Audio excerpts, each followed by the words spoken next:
Meanwhile, in national news, President Trump is doubling down on his tariffs after being handed a rare defeat by the Supreme Court. CNN's Reed Binion reports. The whole thing is a farce. Democratic California Governor Gavin Newsom reacting to President Donald Trump's Saturday announcement that he's raising global tariffs to 15% from the 10% he imposed a day earlier. It was 10% 2 days ago, maybe 20% tomorrow. I mean, this is madness. The back-to-back tariff announcements came after the Supreme Court handed down a decision Friday, ruling the sweeping emergency tariffs Trump imposed last year are illegal. But the High Court's ruling only applies to the duties Trump imposed using one specific law. And the president immediately responded by saying he will now rely on other legal authorities to keep tariffs in place. Other alternatives will now be used to replace the ones that the court incorrectly rejected.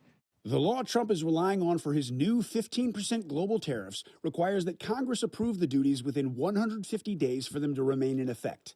As for the tens of billions of dollars U.S. companies paid after Trump raised tariffs last year, Democrats are demanding the money be refunded. He needs to return that money, needs to refund that money with interest. He can do that in a nanosecond. They can do that electronically. They can do it electronically. They have the tariff codes. They have the ability. But Treasury Secretary Scott Bessent says it's not that simple. The Supreme Court did not address refunds. The Supreme Court remanded it down to a lower court. That could be weeks or months when we hear them. I'm Reed Binion reporting.